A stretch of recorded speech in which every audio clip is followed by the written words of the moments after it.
आप सभी का स्वागत है हमारे YouTube चैनल शिव शक्ति धारा। चलिए प्रारंभ करते हैं सोमवार व्रत कथा।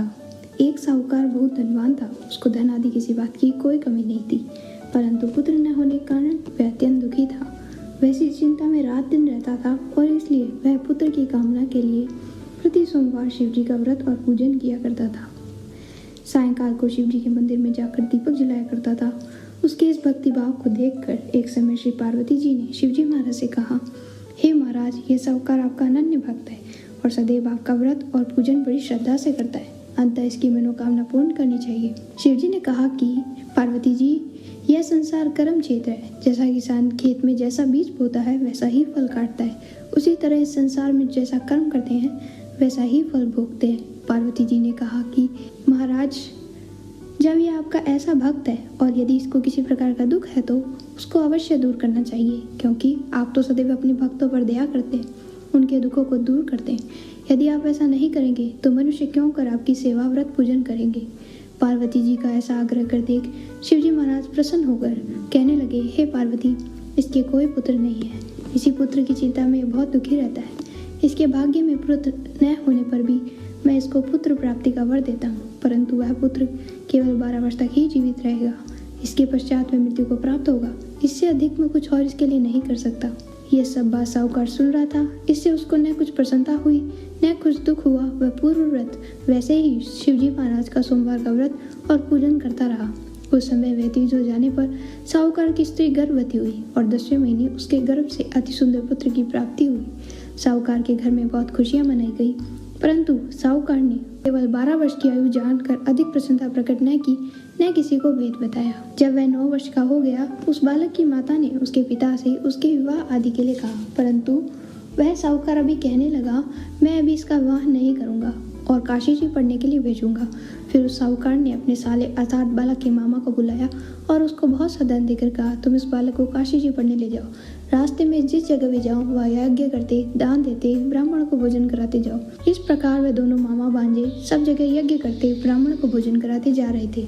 रास्ते में उनको एक शहर पड़ा। उस शहर की राजा का कन्या का विवाह था और दूसरा राजा का लड़का जो विवाह के लिए बारात लेके आया था वो एक आंख से काना था।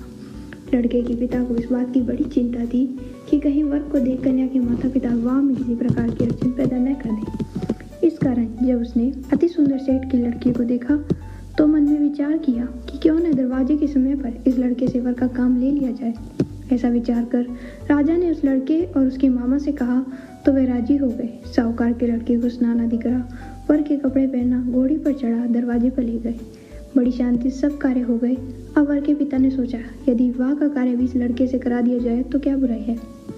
ऐसा विचार कर उसके मामा से कहा, यदि आप फेर और कन्यादान का काम करा दे तो आपकी बड़ी कृपा होगी। हम इसके बदले आपको बहुत सा धन देंगे। उन्होंने स्वीकार कर लिया। विवाह का कार्य बहुत अच्छी तरीके से हो गया। परंतु जिस समय लड़का जाने लगा तो उसने राजकुमारी की चुंदरी के पल्ले पे लिख दिया कि तेरा विवाह तो मेरे साथ हुआ है, परंतु जिस राजकुमार के साथ तुमको भेजेंगे वह एक आंख से काना है और मैं तो काशी जी पढ़ने जा रहा हूँ। उस राजकुमारी ने जब अपनी चुंदरी पर ऐसा लिखा हुआ पाया तो उसने राजकुमार के साथ जाने से इनकार कर दिया। कहा कि मेरा पति यह नहीं है, मेरा विवाह इसके साथ नहीं हुआ है, वह तो काशी जी पढ़ने गया है। कुमारी के माता पिता ने अपनी कन्या को विदा नहीं किया। उधर बारात वापस चली गई। सेठ का लड़का और उसका मामा उसी प्रकार काशी जी पहुंच गए। वहां जाकर उन्होंने यज्ञ करना, लड़के ने पढ़ना शुरू कर दिया। जब लड़के की आयु 12 वर्ष की हो गई तब एक दिन उन्होंने यज्ञ रच रखा था कि उस लड़के ने अपने मामा से कहा, मामा जी, आज मेरी तबीयत कुछ ठीक नहीं। मामा ने कहा, अंदर जाकर सो जाओ। लड़का अंदर जाकर सो गया और थोड़ी देर पश्चात उसके प्राण निकल गए।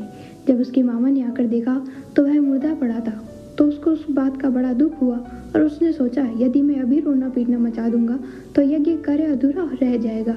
अंततः उसने जल्दी से यज्ञ कार्य समाप्त करने के पश्चात ब्राह्मणों के घर जाने के पश्चात रोना पीटना आरंभ किया। संयोगवश उस समय शिवजी महाराज और पार्वती जी उधर से जा रहे थे। जब उन्होंने जोर जोर से रोने पीटने की आवाज सुनी तो पार्वती जी शिवजी को आग्रह कर उसके पास ले गई और सुंदर लड़के को मरा हुआ देखकर कहने लगी, हे महाराज, ये तुलसी सेठ का लड़का है जो आपके वरदान से पैदा हुआ था। शिवजी ने कहा कि पार्वती जी, इसकी आयु इतनी ही थी सो भोग चुका, पार्वती जी ने कहा कि महाराज, कृपा करके इस बालक को और आयु दो, नहीं तो इसके माता पिता तड़प तड़प कर मर जाएंगे। पार्वती जी के इस प्रकार बार बार आग्रह करने पर शिव जी ने उसको वरदान दिया और शिव जी महाराज की कृपा से लड़का जीवित हो गया। शिव पार्वती जी कैलाश चले गए तब वह लड़का, उसका मामा, उसी प्रकार यज्ञ करते हुए अपने घर की तरफ चल पड़े। रास्ते में उसी शहर में आए जहाँ पर उस लड़के का विवाह हुआ था। वहाँ पर आकर जब उन्होंने यज्ञ करना आरंभ कर दिया तो उस लड़के के ससुर ने उसे पहचान लिया और अपने महल में लाकर उसकी बड़ी खातिर की, साथ ही बहुत सा धन दिया और दासियों सहित बड़े आदर सत्कार के साथ अपनी लड़की और जमाई को विदा किया। जब वह अपने शहर के निकट आए तो उसके मामा ने कहा, पहले मैं तुम्हारे घर जाकर खबर कराता हूँ। उस समय उसके माता पिता अपने घर की छत पर बैठे हुए थे। उन्होंने यह प्रण कर रखा था, यदि हमारा पुत्र सकुशल घर आ जाएगा तो राजी खुशी नीचे आ जाएंगे, नहीं तो छत से गिरकर अपने प्राण दे देंगे। इतने में ही उस लड़के ने मामा ने आकर यह सारा समाचार दिया कि आपका पुत्र आ गया है, परंतु उनको विश्वास न आया। तब उसके मामा ने शपथ पूर्वक कहा कि आपका पुत्र अपनी स्त्री तथा बहुत सा धन लेकर आया है। तो उसके सेठ ने बड़े आनंद के साथ उनका स्वागत किया और बड़ी प्रसन्नता के साथ रहने लगे। इस प्रकार जो कोई भी सोमवार का व्रत धारण करता है अथवा इस कथा को पढ़ता है या सुनता है, उसके दुख दूर होकर समस्त मनोकामनाएं पूर्ण होती है। इससे लोक में नाना प्रकार के सुख भोग कर अंत में सदाशिव लोक की प्राप्ति हुआ करती है।